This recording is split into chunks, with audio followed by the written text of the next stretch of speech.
What's up guys and welcome. You are watching Fazi Fitness. So let's start this video with Vlad and his latest physique update as he is now in prep.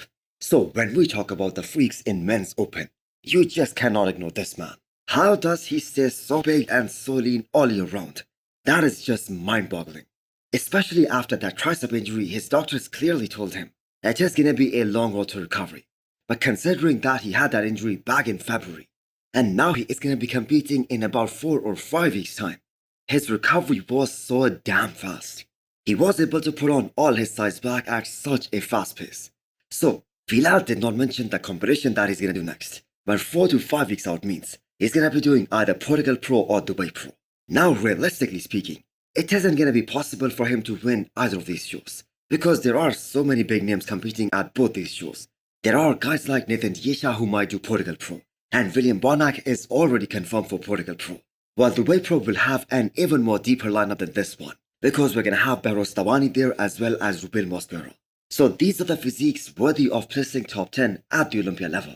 And Vlad though is also an Olympian, but this competition is going to be really hard for him. Nonetheless, I have to say the fact that he is going to make it to the stage after that tricep injury, after going through the most depressing phase of his life, that is just incredible.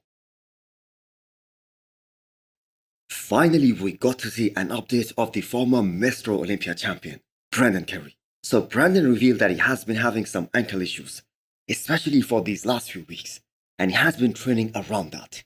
So looking at Brendan's current update, and the size that he is carrying roughly at 18 weeks out of this year's Mr. Olympia, that is so impressive, because we all know Brendan is one of those guys who takes a lot of time off. He stays away from all the PEDs all the year, and that is because of health reasons. That is why the size that he's carrying this time, that is so impressive. And I have to say, this man cannot be counted out. Last year he was in the hospital, just 24 hours before the prejudging. And at the press conference of Mr. Olympia last year, it was even announced by Bob Ciccarello that Brendan Kerry won't be doing the Olympia last year.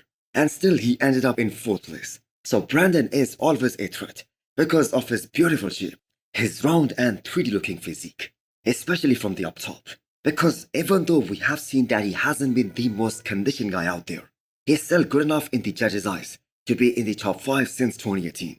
So Brendan had a great opportunity to beat Big Ramy in 2021, and many of us thought that he might be in the lead after the prejudging, because we all saw Big Ramy wasn't at his best at the Olympia in 2021. But Brendan that year missed his chance. Plus the fact that Big Ramy came in so much better for the finals. So will Brendan ever be an Olympia title contender again? I have to say, not very likely. Samson Dauda has a similar physique to Brendan, and Samson has way better legs than Brendan. And so is Andrew Jacked. So it is only a matter of time until these guys catch up to Brendan. Plus Brendan has been competing at the Olympia longer than anyone in the Ken lineup. He goes back to 2011. That was the year he made his Olympia debut. So sooner or later the age is gonna catch up to him. And to some extent it already has. Because we all know the judges want him to bring better legs, more separated legs, with more size. But if that was gonna happen, it would have already happened. So sooner or later that time is coming for Brendan, where he will have to decide how long will he continue to compete at the top level, considering that he is now 40 years old. But all that being said, I do want to see him go through this Olympia prep without any hiccups, because last year what we saw was not Brendan's best. So this picture of Akim Williams was published yesterday, taken just before he won Toronto Pro. And this is probably one of the best pictures of Akim to ever come out. He looks absolutely nuts in this picture. So Akim's side chest is probably one of the best, I have to say, in the history of bodybuilding. So grainy, so detailed, and so complete top to bottom. The kind of detail that he has on the side of his legs, that is just nuts.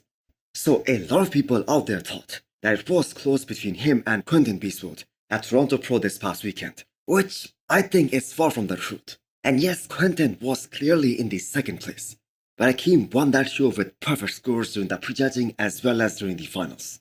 And even though Quentin was a lot bigger, a lot more wider, but Akim's density was one of the reasons why he was far superior than all of the competition.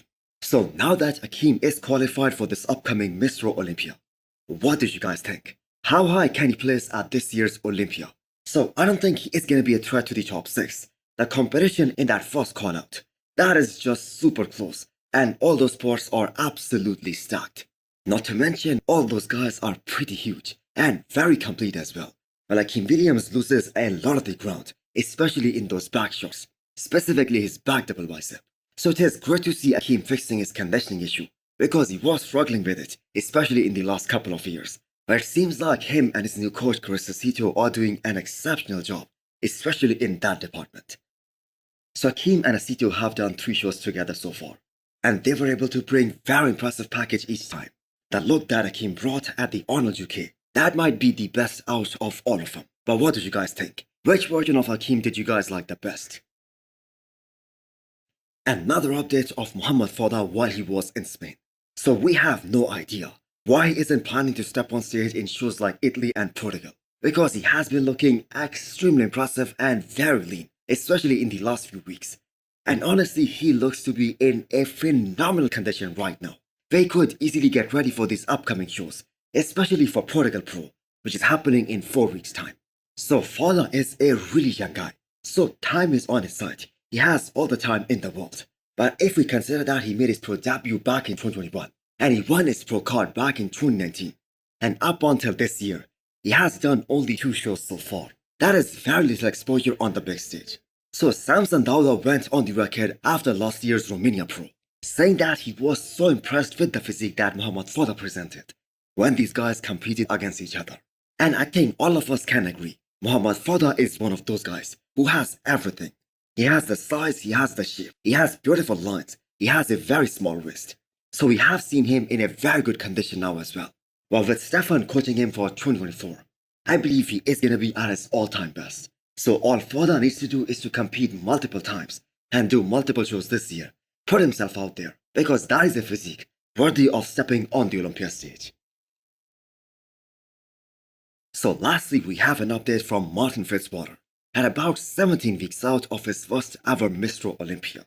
So what Martin did at this year's New York Pro, that was something that no one expected. So we did get a preview of this battle at the Pittsburgh Pro guest posing, where Martin was clearly looking better than Nick Walker in all the aspects. But everyone was under the impression that since that was just the guest posing, Nick Walker is gonna look a lot more impressive at the New York Pro stage. And the fact that Nick Walker wanted to come in more harder, more fuller for this year's New York Pro, because that was the feedback given to him after the Arnold 2023. That kinda backfired in a sense, that Martin was in a better condition than Nick in some areas, and he pushed him during both rounds. And even though Nick Walker won that show, but that was by just 1 point. So Martin isn't gonna go crazy with his rebound, because for him attaining a specific number on the scale, that is totally irrelevant. He needs to replicate that same New York Pro look, and with a bit more added muscle, let's say a pound or 2 pounds, which is actually his goal. I think even that is gonna make a huge difference on the Olympia stage. So will Martin be able to beat Nick Walker? So Martin himself thinks that he can do that. If not this year, then next year. Because Martin has better shape, and with each passing year, he is gonna get more muscle maturity, more density. And that is gonna make him extremely dangerous. I mean, the guy is just 27 years old. So, very bright future ahead. Although Nick won the New York Pro, but a legend like Victor Martinez admired Martin Fitzwater so much for the package that he brought at the New York Pro. So the year that Martin took off, that paid off big time. And Martin will be a force in the top 10 this year. At least that's what I think. But do let me know what's your opinion. And also hit the thumbs up button if you like the video. And smash the subscribe button if you wanna come back for more. Thanks for watching.